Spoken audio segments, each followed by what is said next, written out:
Hey everybody, Stu Smith going live and taking some questions, giving some answers. In fact, we have a big show today on the combat swimmer stroke. In fact, we're just going to focus on the combat swimmer stroke. At least my presentation will be focused on that. Your questions may vary. That's fine too. But I have a lot of submitted videos from this week that can definitely take up a significant amount of time.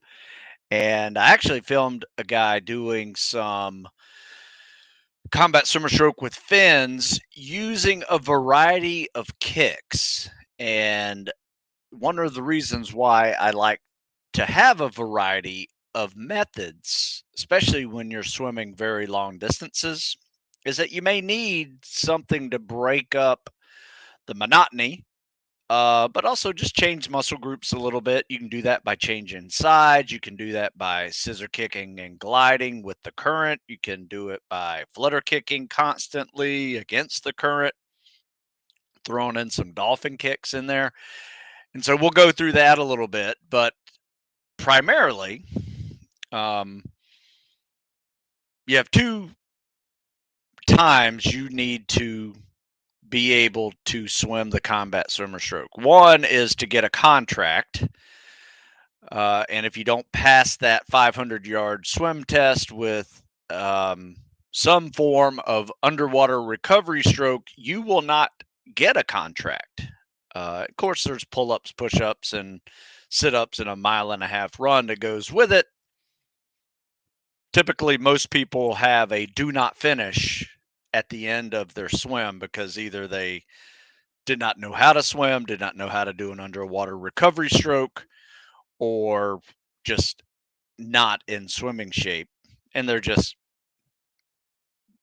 keep failing the PST and never pass it. So that's the first time it's important because it will determine whether or not you get to go to the training. And then the other one is after boot camp. Used to be before boot camp or during boot camp and after boot camp, but now it's just after boot camp. You will be part of a group of people who leave boot camp and fly to Coronado to go through BUDS orientation, BUDS prep, and you will take a PST when you get there. If you do not pass that PST, your Spec Ops days are done before they ever started. So it is that important.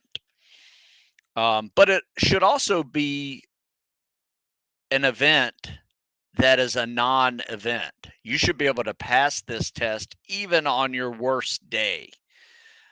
Uh, sometimes you may be not feeling 100%. You may be even have a illness, a cold or something. You should still be able to pass not only the combat swimmer stroke, but the PST as well.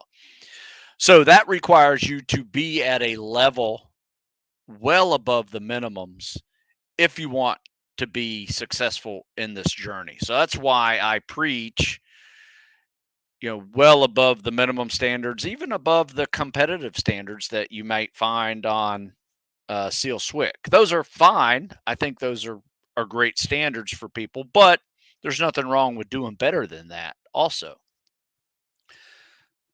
I would recommend it. Let's see.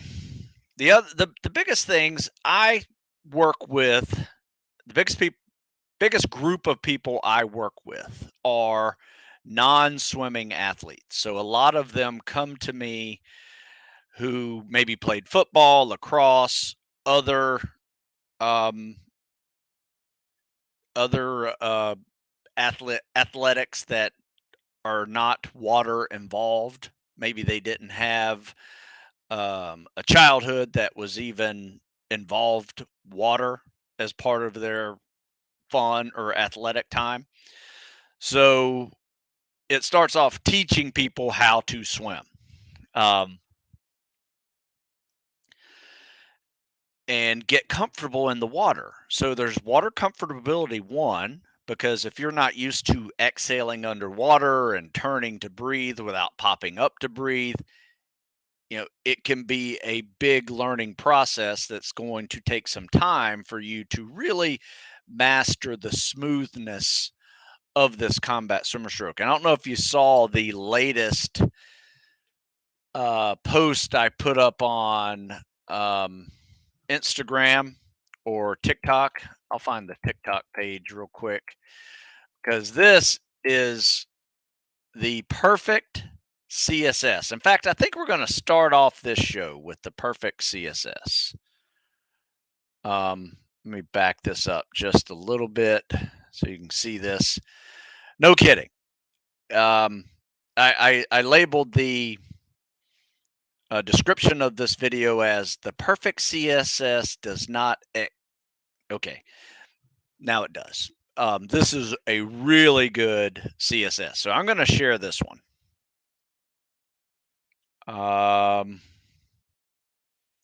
Share screen, window. Let's go Chrome tab, I guess. So here we go. Perfect CSS. Let me know what you think. Kick off the wall, double arm pull, transitions into the stroke, top arm, bottom arm, kick, 1 Mississippi, 2 Mississippi, pull. And one thing is, like, he's not hurrying to pull at 3 Mississippis. He's probably going a little bit past it, but it doesn't matter. Look at his streamline. I mean, his streamline is enabling him to glide at faster than a yard per second for nearly 4 seconds. So that's really good. And this, this may look slow because it's just really effortless, but that's like a 42-second 50 right there. He's going to do it again, and he hits it at about, under I think it was a minute 26. So if you do the math on that, that is 7 flat. It's definitely sub 730, and it's just smooth. I'm going to show this same guy swimming with fins here in a minute. But after this video here, I'm going to take some questions, and then we will continue on with some more videos. But that is perfect. You can check it out. If you don't like going to TikTok, that's cool. I get it. But these are also up on Instagram too. So you can go to Instagram and see these same videos in my Reels section. I don't. Anyway, we'll move on. I saw a question pop up that says, why do you post on TikTok, which is known as harvesting data and the national security risks that come with it? Are you aware that it's owned by China and U.S. officials have spoken about these risks? Yes. I'm just teaching swimming, and if you don't like the app itself, you don't have to buy the app to watch it. You can go to tiktok.com/StuSmith50 and you can see the same videos without downloading anything. It's a website. So that's what I'm showing right now. I mean, this is not from an app. This is just from the website. I started this long before that became an issue. If it continues to become an issue, I'll take them down. I mean, that's why I'm putting them up on Instagram as well. So, there's nothing really secretive about what I'm talking about here. It's just swimming. All right. Is the pay difference between officer and enlisted huge? No, it's not. It's not that big.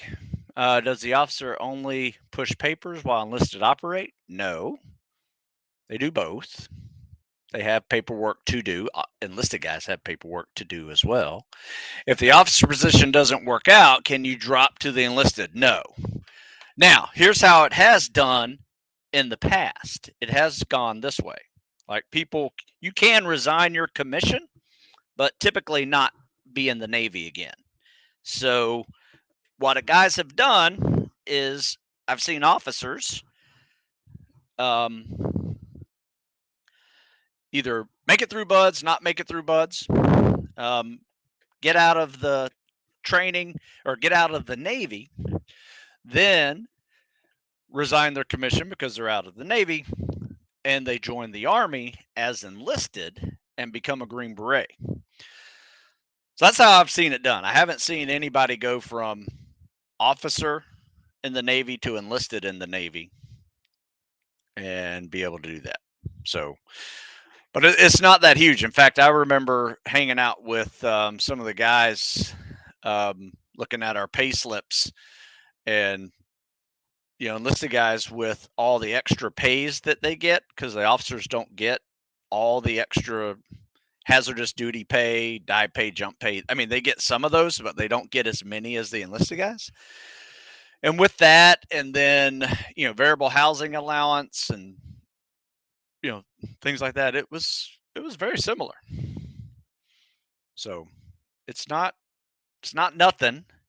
Not going to get rich in either one, but it's pretty good once you get out of all your basic training and you now actually live, off the base. Hey, Stu just purchased the Army PFT book. Let me see if I have that. There you go. Army PFT book. This is actually, it's an old title. That's the Army PFT ACFT as well. It has that written in the description and the title on the store.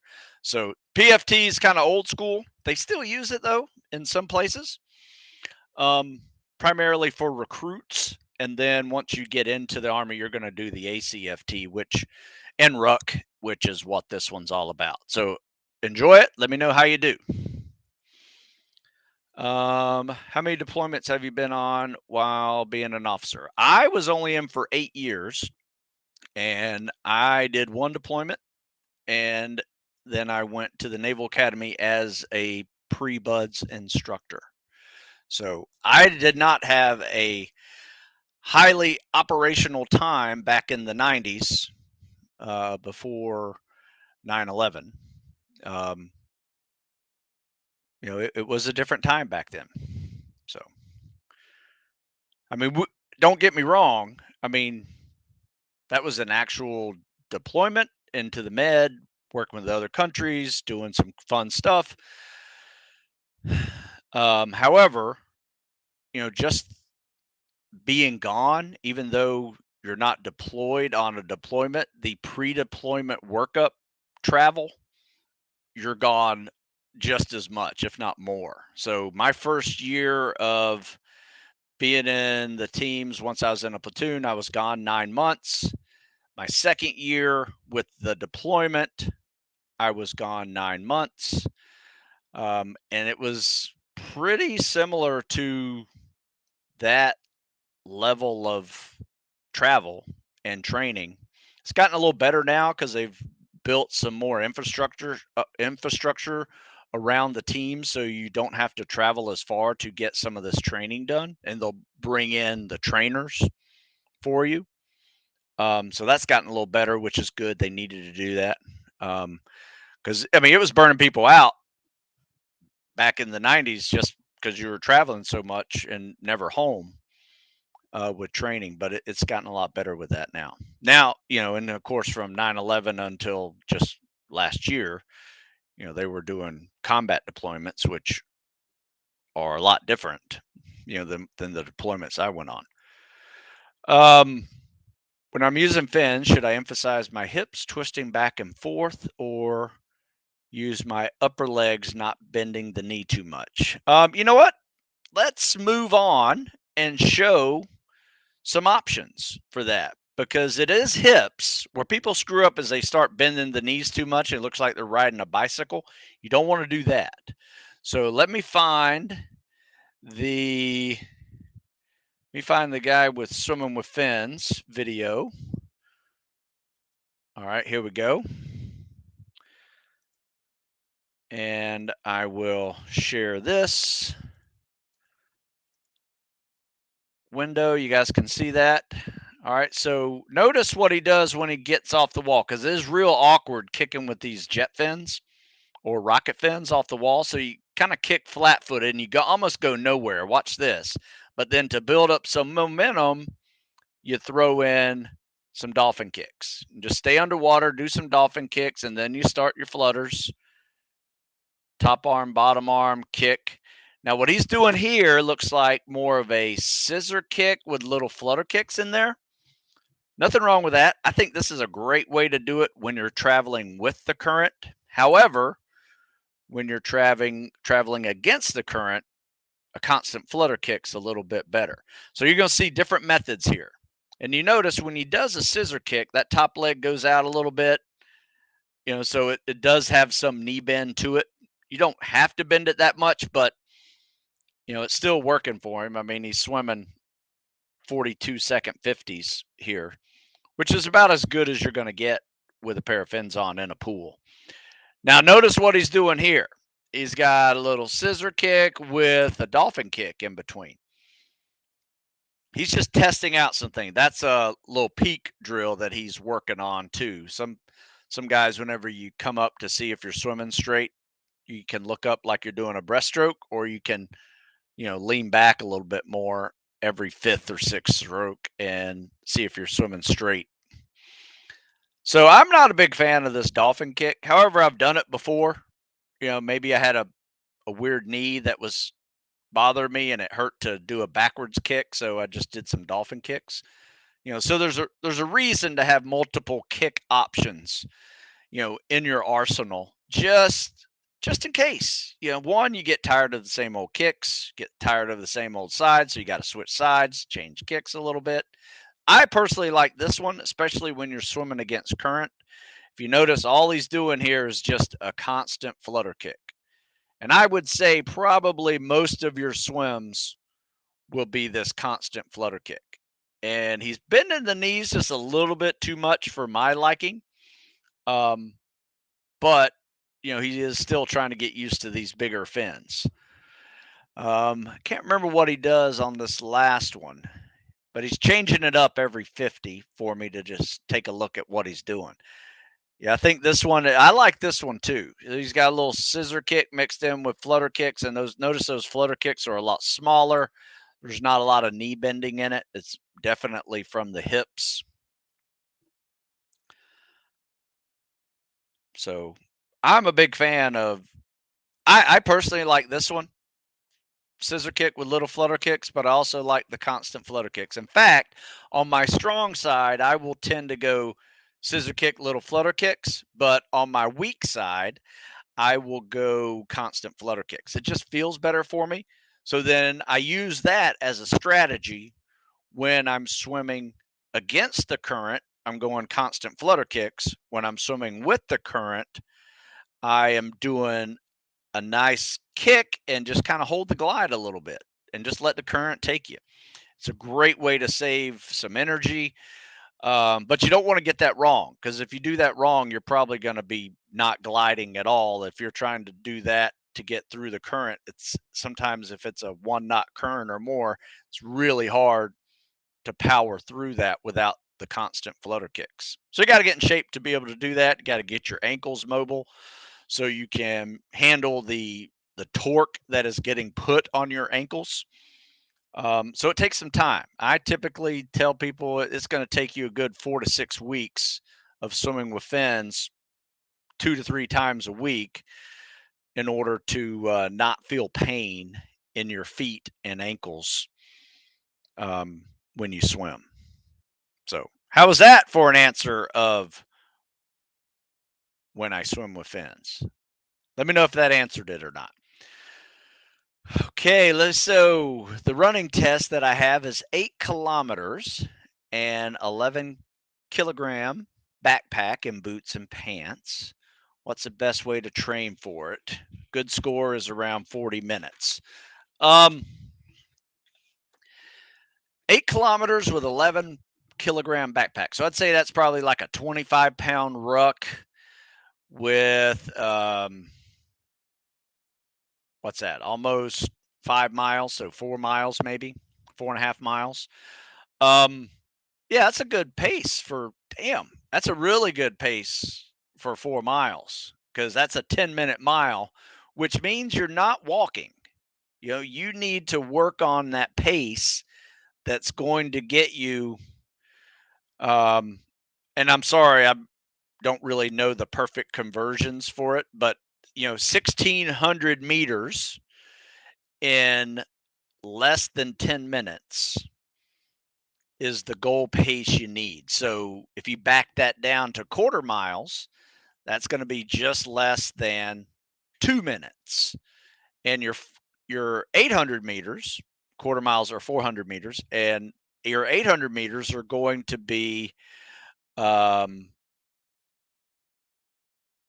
okay, 5 miles for 8 kilometers. Um, so your 800 meters are probably going to be in that 4 minute zone, and yeah, that should that's fast. I mean, if I'm what's that say? 5 mile. Let me see. Eight kilometers to miles. That's a good thing you can go to Google. Yeah, man, 4.97. Holy crap.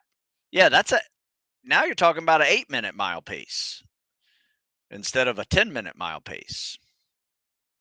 So that's good, man. Wow. So yeah, still under 2 minutes for a 400, under 4 minutes for an 800, under 8 minutes for a 1,600 meter or mile. Um, that's how I would do it. I would basically, be honest with you, I would treat it like you're running, because you basically are. An 8 minute mile pace is not walking, it's not rucking. That is basically a slow jog. Um, so yeah, damn, that's a tough test. No joke. Got to put your A game in on that one. But yeah, practice your pace.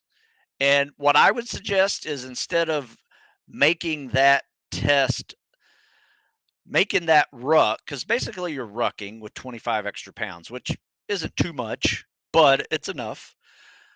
Um, what I would do is make that uh, not quite look like a run, but with a longer stride, but shorten your stride just a little bit and work on your cadence of that run stroke or run stride. So, you're not hitting as hard as you would if you were running. But then again, 25 pounds isn't going to crush you. 50 pounds would absolutely be really tough to do this with, but 25 pounds, not so much. So I would treat it like a 8 minute mile, sub 8 minute mile run interval setup. And you could do that with any running plan, but just get good at that pace. Great question. That's a tough one, man. Did you figure out who that eye doctor is who worked with multiple candidates for laser eye surgery? Is PRK the only option since LASIK does something with the cornea? Yeah, I answered an email to a guy who asked that question. I can't remember what the guy's name is. Um, but if you're around here in the Annapolis area, my suggestion is go to the eye surgeon who has done thousands of PRKs or LASIK surgeries. Now, I will say this: the PRK and LASIK um, are two eye surgeries that are waiverable for diving special ops programs. Now, they're not waiverable. LASIK is not waiverable for pilots. So I understand. That's where you may be getting some of your information from, or misinformation, but LASIK and PRK are available for spec war if that's your goal. And can you get a contact with glasses? Oh, can you get a contract with glasses, contacts, then get eye surgery after boot camp, or should it be done before?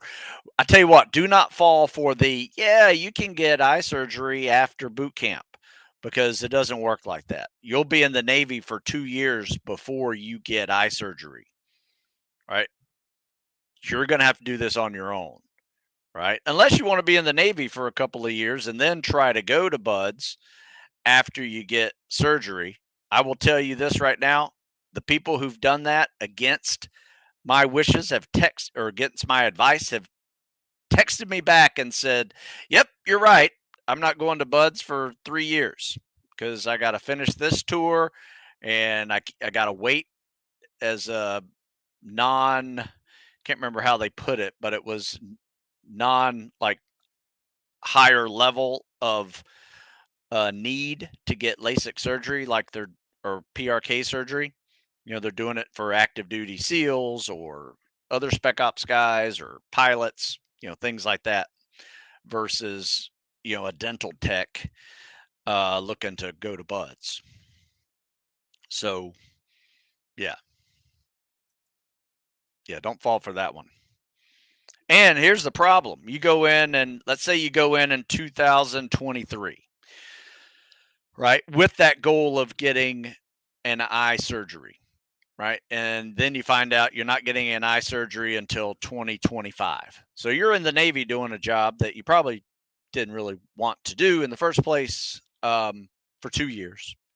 Then you put in all your paper, you get the surgery done, you put in all your paperwork, you're crushing the PST, and then you say, "Hey, I want to transfer over to buds," and your rate, whatever job that you're in, says, "Sorry, we're undermanned, we can't let you go." Or the spec war community will say, "Yeah, everybody in 2023 finished buds, so we don't need any 2023 year groups." So that's the gamble you are taking by joining the Navy first, staying in for a few years, and trying to go in from the fleet. It's a lot of things have to work in your favor in order to get to buds. And for the most people who actually get it are people who are on the tail end of their 4-year service commitment, and they say, "Look, I'm getting out if I don't get an opportunity to go to buds." And then they say, "All right, well, let's go," and they'll let them go off. Sometimes they say, "Yeah, we don't think you're going to get out, and you're still not going." So a lot of those guys get out, and then they go join the Army the next day and become Green Berets. I cannot tell you the last Green Beret or Army Special Forces graduation I went to. I must have met 20 former Navy guys there for having those type of issues. So there you go.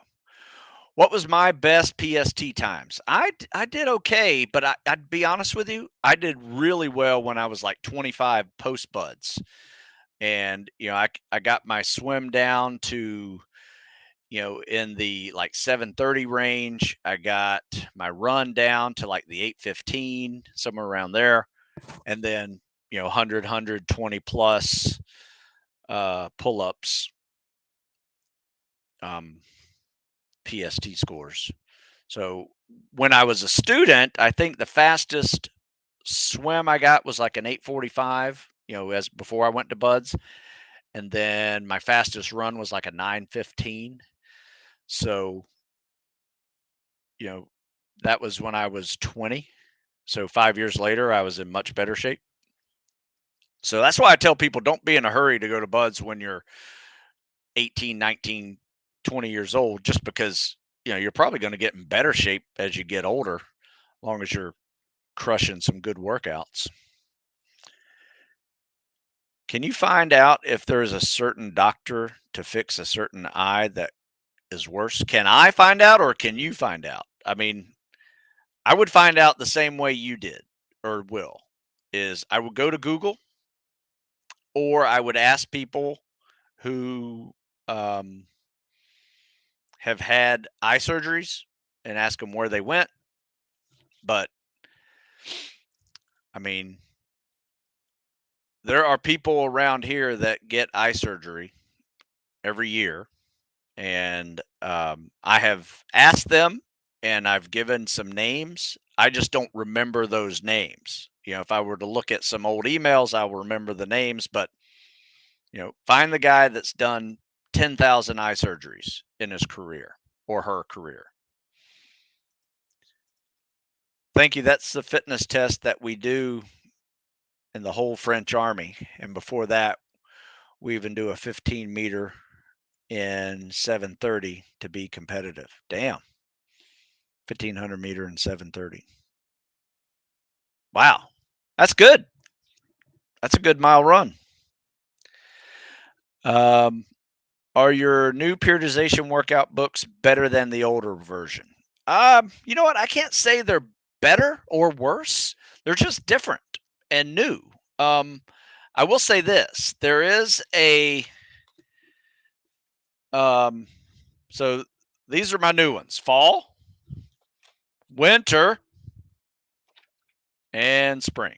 Right. And by the way, I have made great progress yesterday on the summer, and I'm about probably a day's work done with finishing it. Probably got about 5 or 6 hours to get that thing done and perfect and get that up on the store. So I'll have it done this week for sure. But they're just different. I evolve each year. So when you see a workout, like let's see, like this one. This is for Tactical Fitness Over 40. This is a 16-week program that has 4 seasonal cycles in it. So you get a taste of spring, summer, fall, winter in this one, and it's pretty advanced. Now this one is for those that are broken and need to rebuild themselves. So this is part 1 of a 4-part series. This is part 4. Calisthenics and cardio. That was another summer training cycle that we did. Some of these that I've done, by the way, aren't necessarily called seasonal workouts, like the Navy SEAL weightlifting workout that I have published. That was a winter lift cycle from 5-6 years ago. The tactical strength book that I have published was a winter lift cycle from probably 4 or 5 years ago. So every year I write new programs, and they are based on the exact training that I do here with my Spec Ops candidates. So think of it more, instead of better than the older ones, just evolved. Some of those older ones got a lot of people through Spec Ops training, right? So yes, they're really good too. And these are doing the same thing. I've actually worked with these for over a year. And then I try them out myself on other people in different groups. So before I publish them, I actually test them out and see how they're doing. So, all right. So there you go. It's a library of programming. That's all. Think of it that way, and you have a choice. Tom says PRK, LASIK, given the names there that are very hard to pronounce. Intraocular lens implants. Yep, there's another one. Hard contact lens wears within preceding 3 months are disqualifying for candidates from sealswick.com. Well, but they're all waiverable.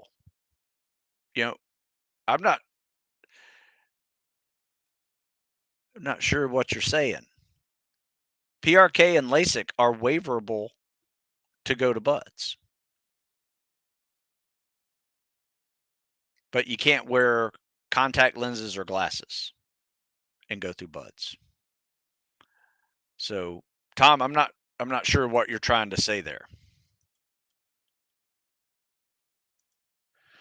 Tom explains, I meant because the guy wants to get it after basic.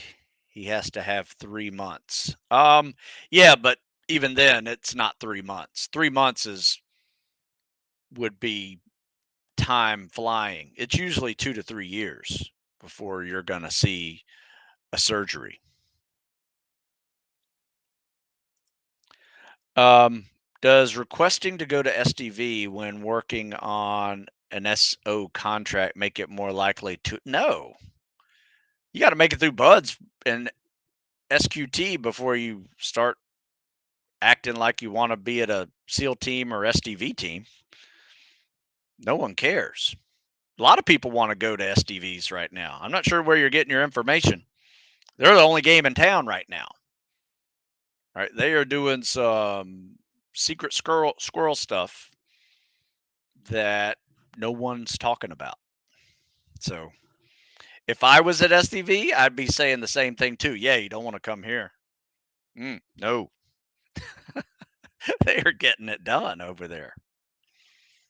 So, but yeah, no one cares about what you want to do. No one cares that you want to be a SEAL Team 6 sniper when you're trying to get a contract. They're going to laugh at you if you even say that. Get through buds first, and then you can start actually having those conversations. When running for time distances of 2 miles or more, my quads start cramping, failing before anything else does. Is it an issue with my stride length or foot strike? Could be. My big question to you is, are you lifting heavy legs right now?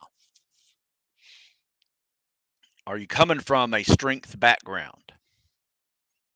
So it could be countless number of things, but when I see people not doing well on running, majority of the guys are still lifting heavy while trying to um, get faster in their timed runs. And usually the two don't work very well together.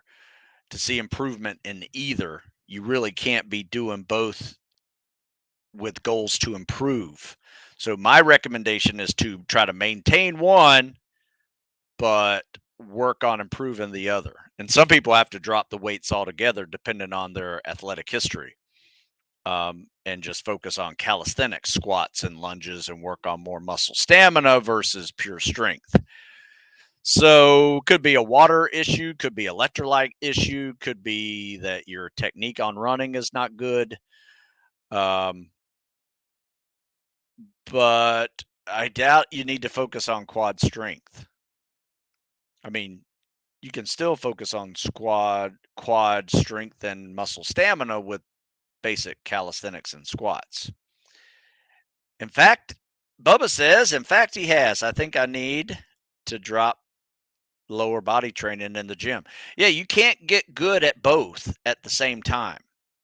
You can maintain both at the same time.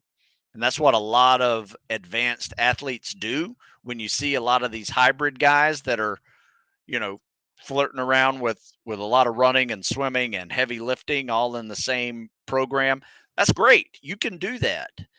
But it is really hard to go from sucking at running to improving at running while you are heavy lifting. Trade all your heavy lifts for calisthenics and cardio. In fact, that's what we do. Our spring and summer programs are geared for endurance and muscle stamina, and we take the weights out of our 2 seasons there, where we have some weights in the spring. But we take the weights out of that to really focus on muscle stamina and endurance, because those two elements of fitness work really well together. And that's why I have my system the way I do. These seasonal tactical fitness periodization cycles, like this winter cycle right here, we're not trying to improve our running. We're trying to improve our strength. So, we will try to improve our speed, but not necessarily timed run pace speed, right? So there you go. Trying to maintain it at the same time. Let's see what Seth you say here. I have 2 years left of college. I've had a difficult time deciding to go in as a SEAL officer, spot, or enlisted? Can you shine some light on the topic? It's hard to make a decision when there's not much information on this. I have watched many of your videos with Jeff talking about this topic, as well as SEALSWIC.com. I'm not sure what else you want to hear. I mean, Jeff and I walk you through my typical career, as well as some very advanced guys that stayed in much longer than I did in their career, as well as Jeff's. One was the officer, one was the enlisted, and he's enlisted with a college degree, working at the highest levels of spec ops. So it depends. They're two different jobs, really. One is leading, kind of like the same way the rookie quarterback on the 49ers this weekend was leading his football team down the field, right? Mr. Irrelevant, the last pick in last year's draft, beat Tom Brady's team like 35-7, just crushed it on his first start in the NFL. He's a rookie quarterback. Now, at some point, you're going to be the rookie officer on a team, but even then, you're not going to be in charge of anything. You're going to be basically learning from the guy who is in charge. And that is your operational time, learning all that stuff. Then you'll be in charge. Then you'll be in charge of the guys that are in charge. So you just have a different role in the whole process. And there's ops going out there, guys going ops. I mean, you see officers talk about their career, and if you see a combat action ribbon on them, they're shooting guns, blowing up stuff, along with their enlisted guys. So now, is it true that the officer might have a shorter operational span than the enlisted? Absolutely. 100%. But I will tell you this, the guys that I also know who are still in as 06s and been in for almost 30 years, if you want to extend your operational career, you go to Dev Group, because those guys were at Dev Group for a decade, some of them 12 years, and were able to really extend their operational career in those roles, throughout lieutenant commander,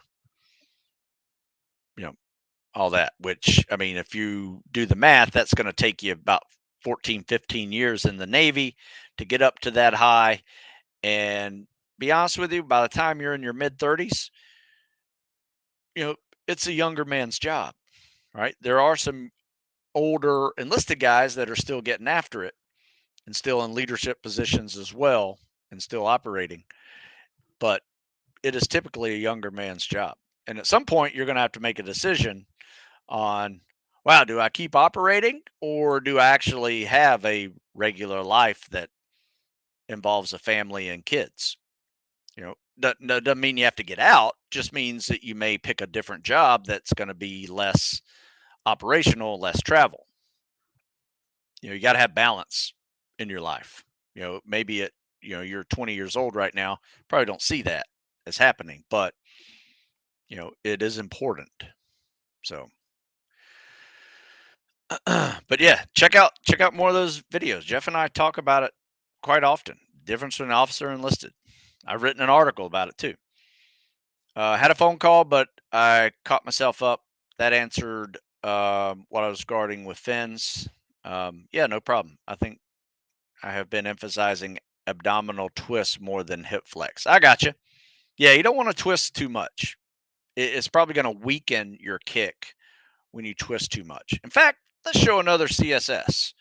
Got a whole bunch of these. Like I said, I got, let's see what this one looks like.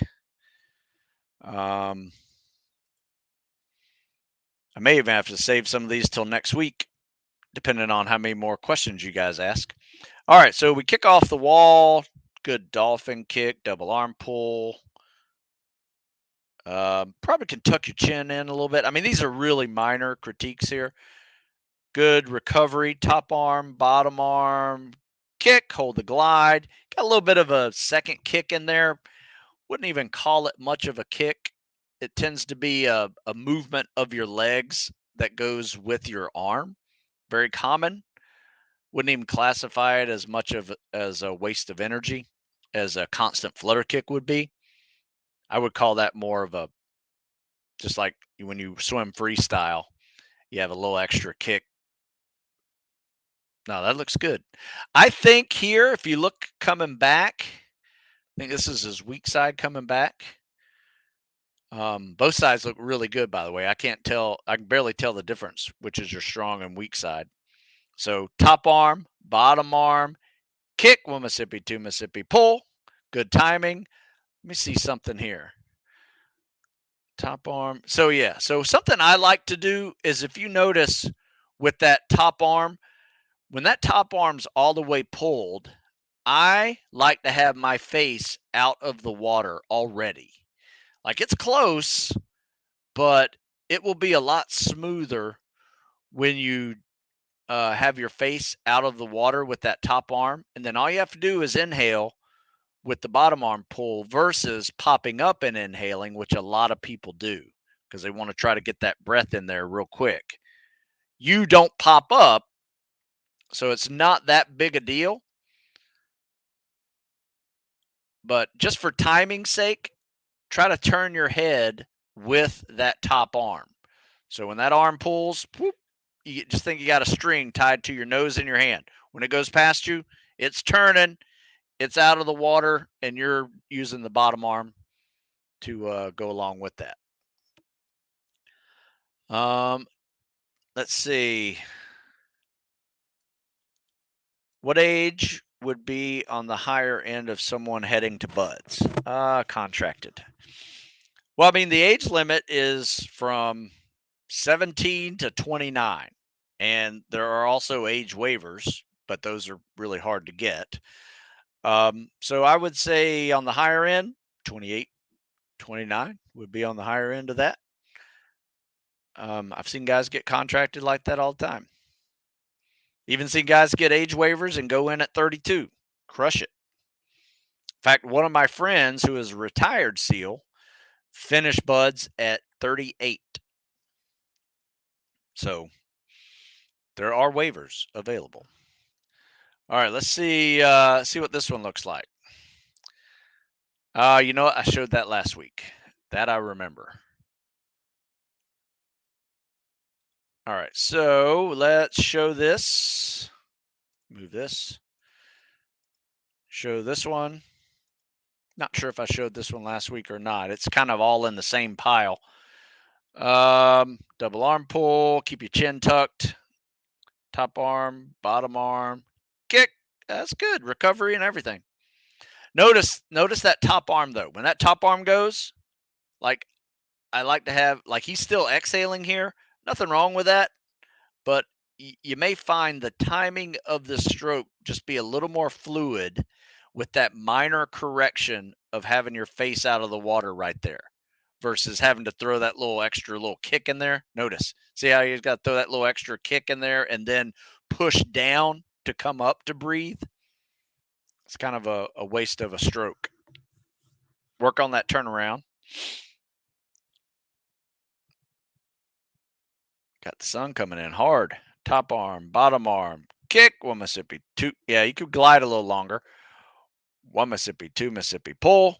Yeah, you're getting close. 1 Mississippi, 2 Mississippi, pull. Not bad. So this isn't bad. It's a little slow. 50, I think it's a meter pull though. So like 54 roughly. It's not bad. So 54 seconds in a 50-meter pool is a yard per second because there is 54 yards in a 50-meter swim. All right, it might be a 25-meter pool, but you know, when you go round trip, it's 50 meters and that's 54 yards. So I try to get people down to a yard per second. So if you're swimming in a meter pool and you're having a hard time getting 50 seconds and 50 meters, there's a reason why, because that's 4 yards longer.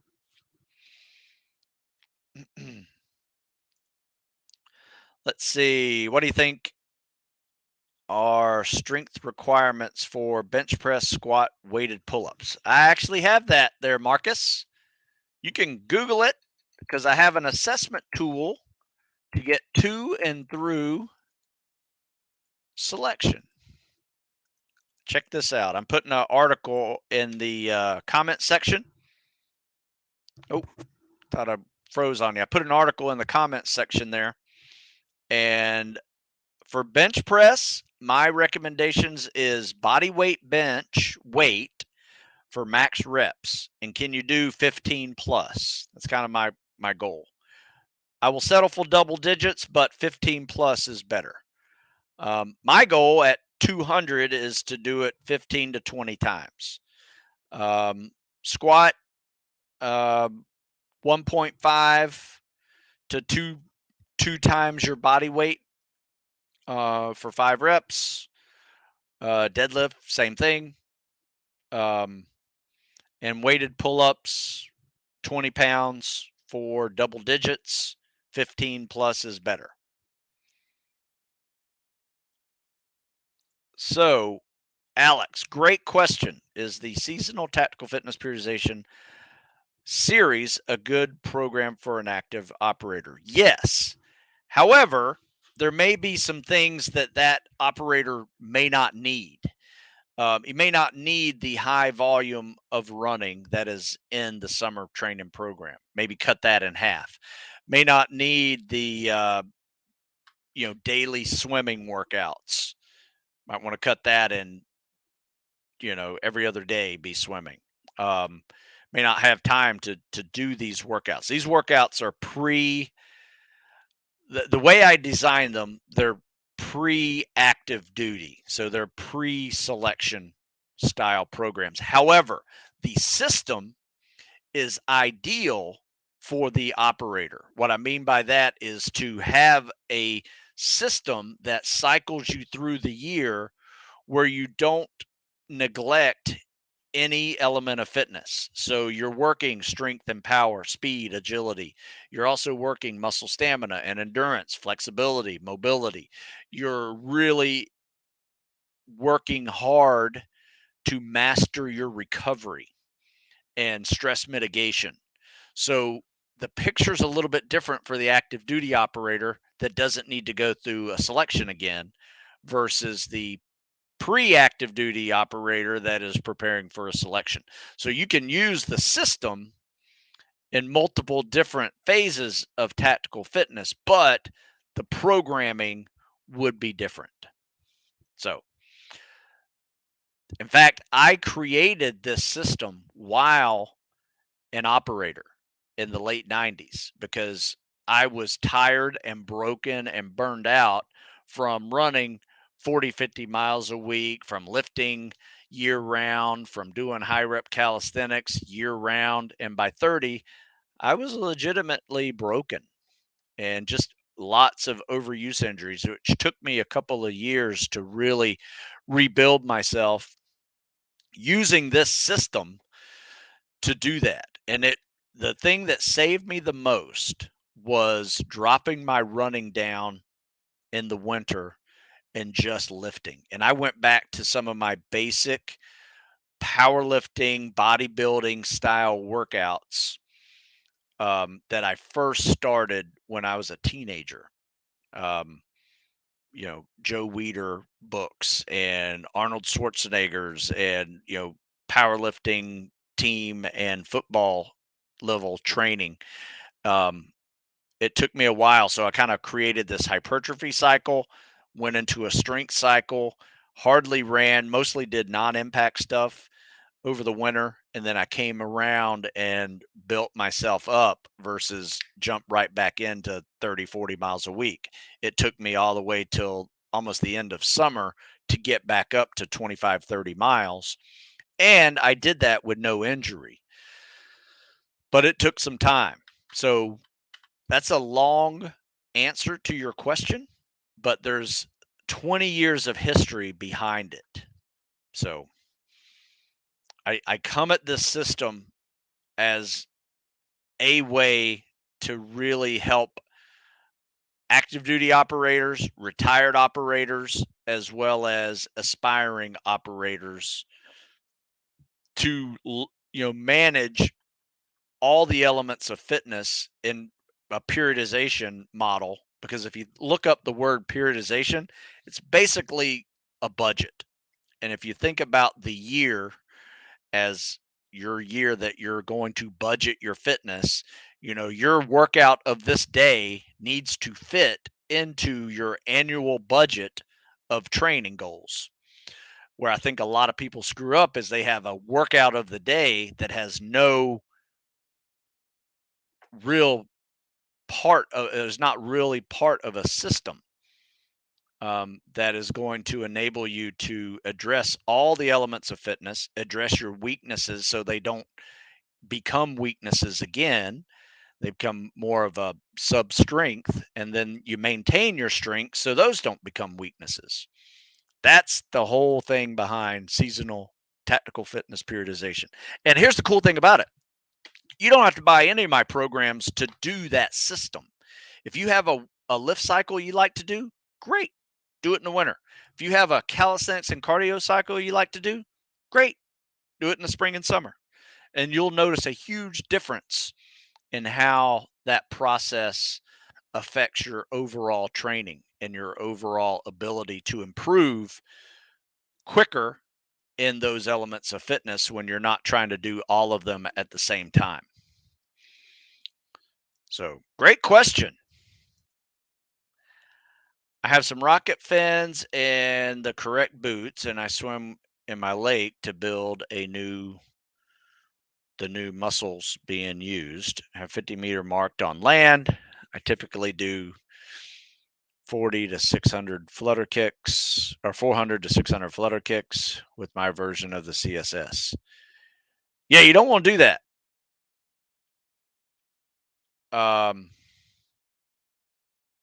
Especially if you're swimming without fins in a 500-meter swim, 500-yard swim. You don't want 400 to 600 flutter kicks. Now, if you're doing it with fins, that's okay, because that's how you're going to power through the water, is using your legs. Without fins, and you're taking a 500-yard CSS, you want to be as efficient as possible, because I promise you, if you're doing 400 to 500, even 600 flutter kicks in a 500-yard swim, that means you're doing a flutter kick every yard, which I promise you, you will be dead at the end of that, and it will affect your sit-ups, and it will affect your running, probably affect your overall energy balance in there, and you may bonk before you're done if you're not hydrating and getting some carbs in your system. So I may have misunderstood your comment there, but yeah, if you're doing 500 flutter kicks without fins, that's a waste of energy. You should probably be at about 5 kicks per 25 per length. So that's 10 kicks per lap times 10 laps. So about 100 scissor kicks is all you need to crush a 500-yard swim. Not 5 times that, because that will crush you. A few more questions, then we got to go. Almost an hour here. Oh, I see what you're saying there about the 400, 600 meters. I saw you type in 400, 600 flutters. So, but anyway, it still answered a good question, because a lot of people do too many flutter kicks when they swim without fins anyway. Just wanted to make that a part of the show today, because that's something that comes up often. Do you have any advice on what to do for proper recovery? Yes, sleep, eat well, hydrate, and don't overtrain. Working my way through the 12 weeks to buds and not sure what kind of recovery I should be doing post workout. Look, your number one recovery tool is sleep. Number two recovery tool is nutrition. That's all you need to be doing: eating right and sleeping right. In fact, read this article. The mastery of recovery is optimal performance. I just put it in the thing there. It's a really good one in there. Check that out. um, but yeah, that's how you recover. You can massage tool and foam roll and stretch. You need to do those things anyway, but you know, you sleeping and eating is going to be what recovers you. Alex, thank you so much. It is usually said when someone is too good to be true, then probably is. Same with you, sir. I still find it hard that you are real. All right. Thank you for everything you do for us. Now, this is what I do, man. I try to find ways to help people. This live Q&A has been a great addition to that. So I do the same stuff here locally with kids who train with us locally and at the Naval Academy as well. So yeah, thanks for the comment there. That's nice. Are you going to make more cows and cardio t-shirts? I don't know. They weren't. It took me a year to sell 24 of them. So, and a half of them I gave away probably. So, I actually have, I think I have two more. So, I haven't even sold 24 yet. I've sold, I think, about 2 dozen. So, they haven't really been worth buying new ones. If I'd sold 24 in a week, that'd be a different story. Yeah, but these cows and cardio t-shirts, these I have 2 mediums left.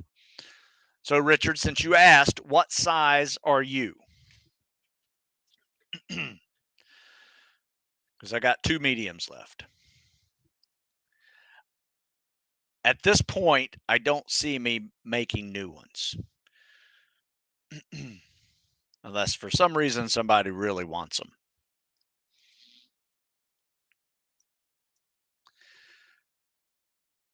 So, Richard, nothing?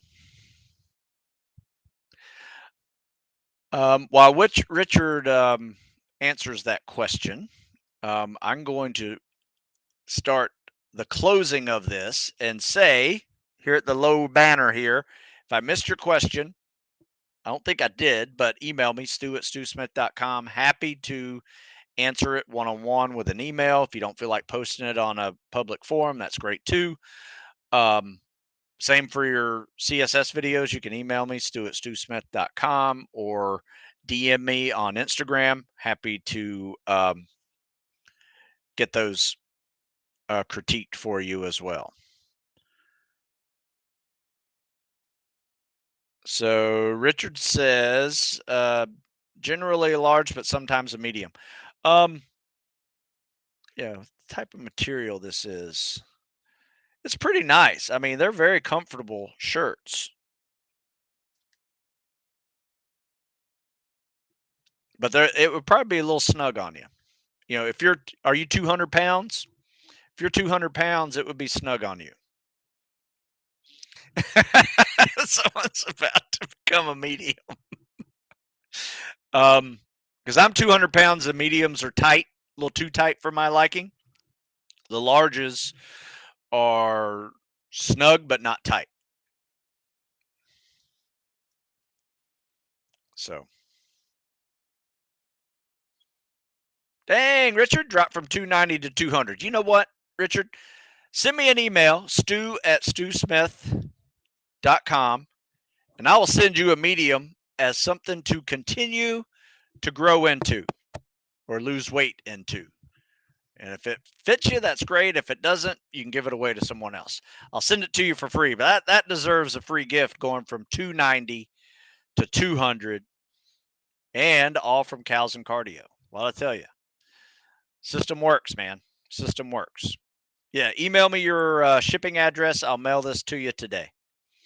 So with that, folks, I got to go. Check out stewsmithfitness.com. Lots of programs on there. If you got questions about any of those programs, just ask. Happy to answer you and see what's right for you. But stand by. I'll have all 4 of the seasonal tactical fitness periodization models programs done this week. And if you're looking to serve in the special ops programs, check out Army, Navy, Air Force, Marines. Got those too. So, and police and fire. So that's pretty much anything with a fitness test and a program that is required after it, like a boot camp or a selection or basic training. That's what I do. I write about that stuff. So, all right, folks, I will see you next week. You guys have a good one. And don't be a stranger. Send me some questions. We'll chat with you later.